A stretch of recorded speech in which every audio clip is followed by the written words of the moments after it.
Hi friends, welcome back. तो अभी हम देखने वाले हैं कि पाकिस्तानी मौलाना कैसे जेलस होता है देखकर मोदी जी का आलीशान वेलकम कहाँ पे, जब मोदी जी गए हैं गयाना।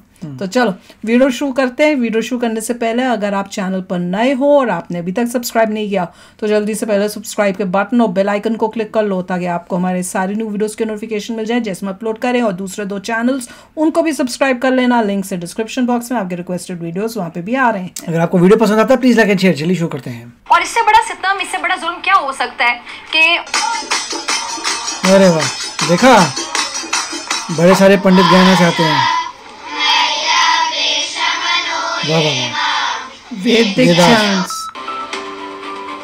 इतना कुछ हुआ वहाँ। तो आप देख सकते हैं कि किस तरह इंडिया के प्राइम मिनिस्टर नरेंद्र मोदी हमने नहीं देखे। हाँ, ये सब किसने भेजा है हमें। और दूसरी तरफ हमारी लीडरशिप को देखें, वो इंटरनली बैठी हुई है, कोई उन बेचारों को खड़ा कर दे। इंटरनली बैठी हुई है तो एक्सटर्नली खड़े होनी समझ चाहिए। नहीं है ये क्या करना है और क्या नहीं करना। आगे बढ़। अगर जंगल में कोई परिंदा मरता है तो वो मेरे गुनाह की वजह से मरता है। अच्छा, हाँ, क्योंकि ये हदीस पाक में है। चूतिया बनाया तुमको। क्या बोला है, मैं तो समझ ही नहीं आई। आज उन्हें उनके प्राइम मिनिस्टर कहीं पे जाते हैं तो उनके कल्चर के मुताबिक प्रोटोकॉल दिया जाता है। इंडिया के प्राइम मिनिस्टर वो कहीं पे जाते हैं, उन्हें बराबर कौन सा वो रिस्पेक्ट दी जाती है, वर्थ दी जाती है, हमें क्यों नहीं दी जाती? क्योंकि मैं चूतिया हूँ, मेरा दिमाग चूतिया है। जैसा कि आप सबको पता है, हमारे माननीय पीएम मोदी जी अफ्रीका गए G20 के लिए, तो वहाँ के लोगों ने भारतीय संस्कृति से उनका स्वागत किया।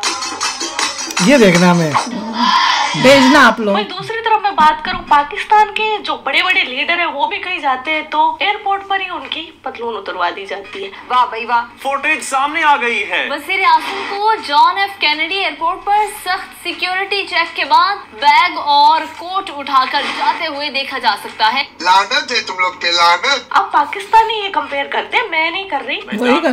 तो उनको लग गई मिर्ची। ये तो साला होना ही था। वैसे तो पाकिस्तान में 99% जाहिल ही होते हैं, लेकिन नॉर्मल जाहिल इतना मनोरंजन नहीं करवाते जितना पाकिस्तानी जाहिल मौलाना करवाते हैं। तो इसीलिए मैं आपके मनोरंजन के लिए पकड़ कर लाई हूँ पाकिस्तान से अव्वल दर्जे का जाहिल मौलाना। तो आइए आनंद उठाते हैं। आमीन।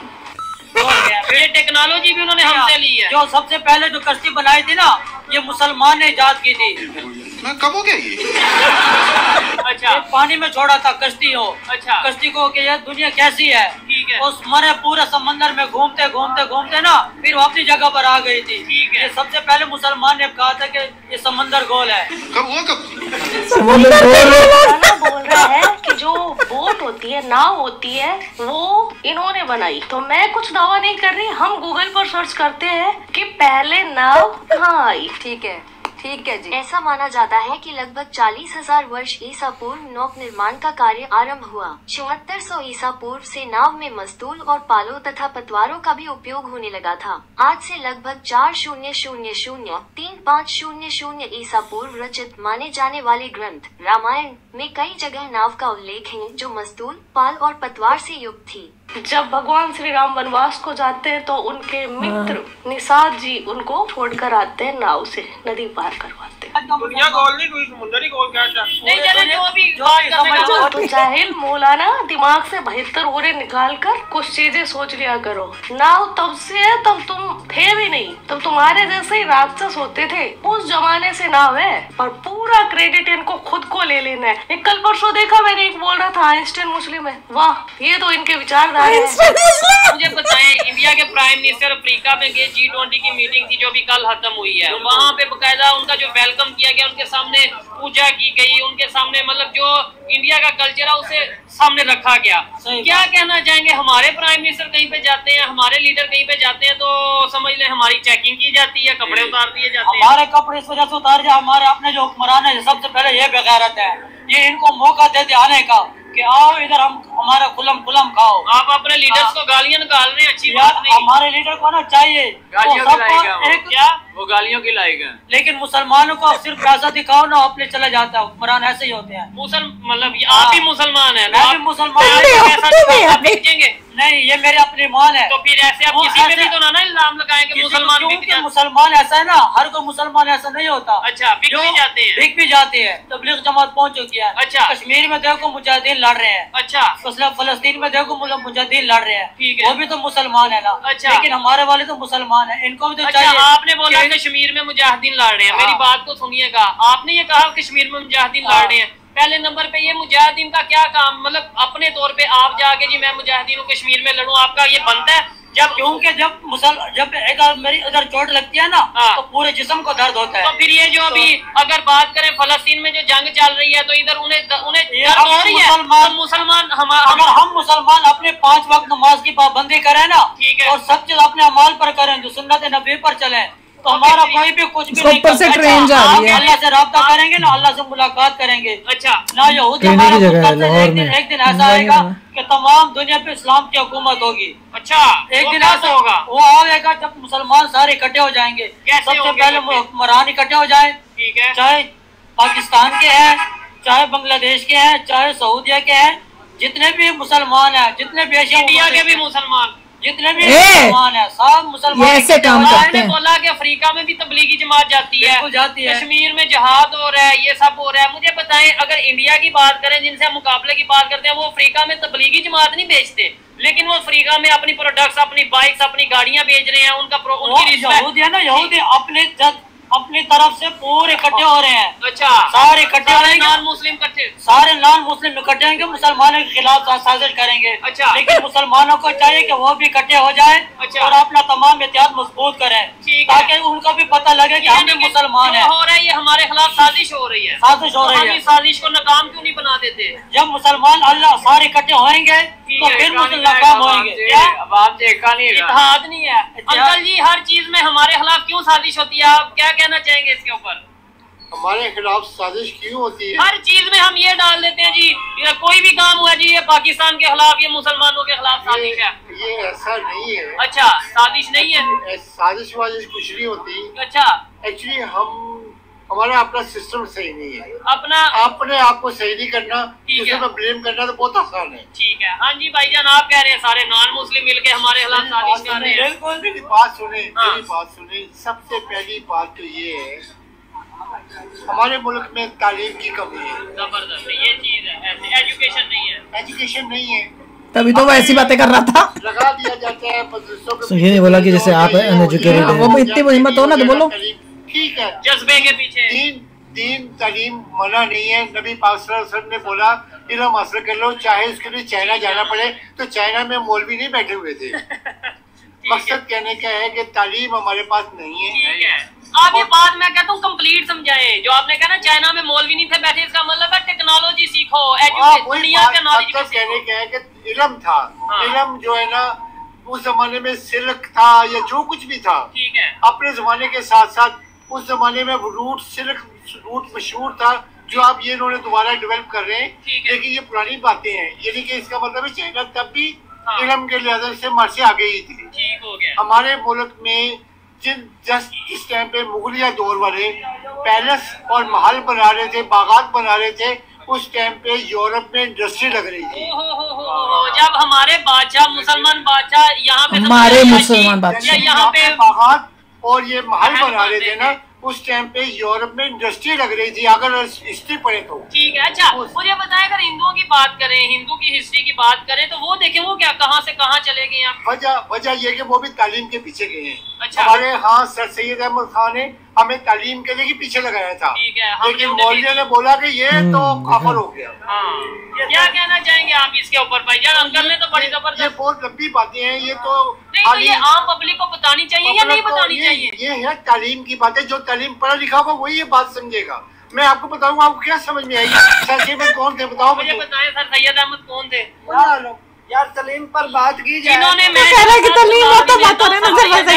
जिन्होंने कहा था अलीगढ़ यूनिवर्सिटी, जिन्होंने कहा था कि यूनिवर्सिटी और नॉलेज के ऊपर एजुकेशन, यानी कि इंडिया में पहली अलीगढ़ यूनिवर्सिटी बनाई गई थी सर सैयद, मतलब वहाँ से जो पढ़ लिख के तबका निकला था वही पाकिस्तान बनाने में काम आया था। ठीक है, अच्छा मुझे बताएं, आज उन्हें उनके प्राइम मिनिस्टर कहीं पे जाते हैं तो उनके कल्चर के मुताबिक प्रोटोकॉल दिया जाता है। इंडिया के प्राइम मिनिस्टर वो कहीं पे जाते हैं, उन्हें प्रॉपर जो सा वो रिस्पेक्ट दी जाती है, वर्थ दी जाती है, हमें क्यों नहीं दी जाती? इसलिए हम ना तीनों में तेरों में अपना छोड़ दिया, दूसरों को पकड़ लिया, तो यही कुछ होना है ना। लेकिन ये कह रहे हैं एक दिन आएगा पूरी दुनिया में मुसलमानों की हुकूमत होगी। देखें बात जो ये अगर ये बात करते हैं ना, तो उस सिलसिले में गज़वा हिंद का जिक्र है, फला है, लेकिन आप इन बातों को छोड़ के जो सच चल रहा है उसी को भी नहीं देखते। लड़ाई खत्म होगी, अगर उसको खत्म करना है ना, उसको खत्म करना है। सबसे पहले हम ये सोचेंगे कि ये फला ये होगा, गज़वा हिंद की बात करेंगे, उधर से आ जाएगा खंड भारत की बात आ जाएगी। हमें बात ये समझाई गई है कि जो वक्त चल रहा है, हमें ये चल रहा हूँ रास्ते में खड़ा है, तो मैं आंखें बंद करके निकल जाऊँ, हो सकता है मैं बच भी जाऊँ, हो सकता है मैं उसमें गिर भी जाऊँ। आप क्या कहेंगे?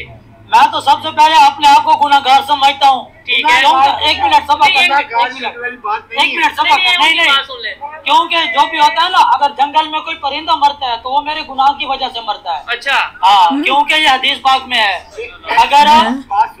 अगर पहाड़ों में ना, पहाड़ों में इनकी बात सुनते सही है ना, अगर कोई भी बिला वजह कोई नुकसान होता है या कुछ भी होता है, कोई जानवर भी मर जाए, वो भी मुसलमान की, इंसान की वजह से होता है। ठीक है, ऐसी बात है। हमारे माशरे में देख ले, हमारी सोसाइटी, जो सोसाइटी में पढ़े लिखे बच्चे हैं, जो पढ़ी लिखी जिनके हैं, उन लोगों के पास उनके पास हर किस्म की फैसिलिटीज है, वो किसी प्रॉब्लम में नहीं है। प्रॉब्लम है हम लोग, आम तबका, चूँकि हम लोग तालीम के पीछे और उस हकीकत को जानना नहीं चाहते, मानना ही नहीं चाहते। इस जाहिल मौलाना के बारे में आपके क्या विचार है, वो कमेंट सेक्शन में बता देना। लास्ट में जो वो ओल्ड आदमी आए थे, उन्होंने क्या बोला बीच में मुझे समझ नहीं आई कि क्या एंड में वो बोलना क्या चाह रहे हैं। कि आप इस समय जो रेलेवेंट है वो एजुकेशन लीजिए। इस समय क्या रेलेवेंट है आपकी एजुकेशन, साइंस, टेक्नोलॉजी। तो ही वो जस्ट गिविंग एग्जांपल कि जब हम लोग गजवाए हिंद की बात हो रही थी तब क्या कमेंट दिया था I don't know exactly, वो गड़बड़ कर गया वहाँ पे। हाँ, मुझे वो but he seemed to be a reasonable person। हाँ, तब तो मुझे लगा कि रीजनेबल है, जो भी है वो, पर जब गजवाए हिंद और वो सब था कि काज करेंगे, तब मुझे को समझने में उसी में वेट कर रही थी। उसने यही बोला कि आप इसकी बातें मत करिए। he said उसकी बातें मत करिए, आप आज के समय जो एजुकेशन है वो लीजिए। तो he was a older person, क्योंकि ओल्डर जनरेशन में पाकिस्तान में एजुकेशन थी, थोड़ी एजुकेशन में फोकस थी। जब वो ही वॉज यंग तब उसको एजुकेशन मिली, मगर उसके बाद जब वहाँ पे दूसरे लीडर्स आए जिन्होंने अपनी पूरी कंट्री को रेडिकलाइज किया है और रिलीजन किया है, अब जो यंगर जनरेशन है उसका वही तो दिख रहा था कि एक उनकी एज देखो और ये जो लड़का सा खड़ा हुआ था, तो उनकी जो जैसे ही उन्होंने अडॉप्ट किया ये कि रिलीजन की एजुकेशन ही मैक्सिमम यूज होगी और इंग्लिश वगैरह सब बाहर फेंक दिया, they have just come down. वो पता नहीं कह रहा था कि मेरे को तो वो भी समझ नहीं आया, मैंने कहा पता नहीं क्या बोली जा रहा है कि अगर कोई जंगल में परिंदा भी मरता है तो वो एक मुसलमान है। कैसे गलती है भैया, भगवान जाने, पता नहीं क्या क्या बोल रहा था, उसकी तो बातें समझ ही नहीं आ रही थी। पर ये है कि यही सोच की वजह से जब वो पूछ रहा था ना कि भैया हमारा क्यों नहीं होता जब हमारे वो जाते हैं फलाना ढमकाने, इसीलिए नहीं होता। तुम अपनी इंटरव्यू में ऐसे लोगों को सुन के तुम्हें अभी तक नहीं पता चल रहा कि क्यों तुम्हारी इज्जत नहीं होती। अगर वो वहां पे जो भाई साहब हैं ओल्डर वो नहीं आए होते तो पूरा इसका इंटरव्यू डिजास्टर होता। डिजास्टर लगता पूरा पाकिस्तान में ऐसे ही लोग हैं, ऐसे इंटरव्यू बड़े सारे आते हैं पूरे डिजास्टर्स। वहाँ पे एक बंदा नजर आया जो बता रहा था कि अलीगढ़ मुस्लिम यूनिवर्सिटी में जिन लोगों ने पढ़ाई की थी इवेंचुअली उन्होंने पाकिस्तान बनाया। कहने का मतलब ये था कि एजुकेशन वाज सो गुड कि they could even make a whole country बना दी उन्होंने, राइट। इतनी तो एजुकेशन पे स्ट्रेस किया है एंड ही वाज सॉरी कि यहाँ पे लोगों को देखो यहाँ एजुकेशन जीरो है। कमाल था भैया जिस तरह से वो हेट्रेड और वो सब डाल के रखी है इनकी कि भैया हम तो पूरा मुसलमान सब इकट्ठे हो जाएंगे और फिर देश में पूरे वर्ल्ड में कर देंगे। और जैसा ही वाज सेइंग, अभी तक तो प्योर रिसर्चर्स ने यही कहा है कि ग्रोथ जो है इस्लाम की मैक्सिमम पूरे वर्ल्ड में, यूएस में maybe they are like 1 or 2%, तो it will be a huge time. मगर इंडिया में जो है बाय 2050 2060 आपको बहुत नज़र आ जाएगा, it could be up to 40% of people will have Islam. 40% लोग जो हैं इस्लाम के भी हो सकते हैं बाय ईयर 2050-60। तो इंडिया को उस हिसाब से मेक श्योर करना है कि जितनी भी जनता है वो कंट्री फर्स्ट करे, बाद में रिलीजन में जाए। अगर रिलीजन फर्स्ट करने लग गए तो कंट्री को बड़ा लॉस होगा, बहुत डेंजरस हो जाएगा। अगर जो भी अडॉप्शन करना है करो, मगर कंट्री फर्स्ट करते हो यू विल स्टिल सर्वाइव। चलो आप भी शेयर करना अपने थॉट्स। चलते हैं, मिलेंगे नेक्स्ट वीडियो में बहुत ही जल्द। Till then take care and bye bye. तो अगर आप मेरे इस चैनल पे नए हो तो जल्दी से सब्सक्राइब के बटन को हिट करो और बेल आइकन को क्लिक करो ताकि आपको मेरा जब नया वीडियो मैं लगाऊं आपको उसके बारे में जल्दी से पता चल जाए।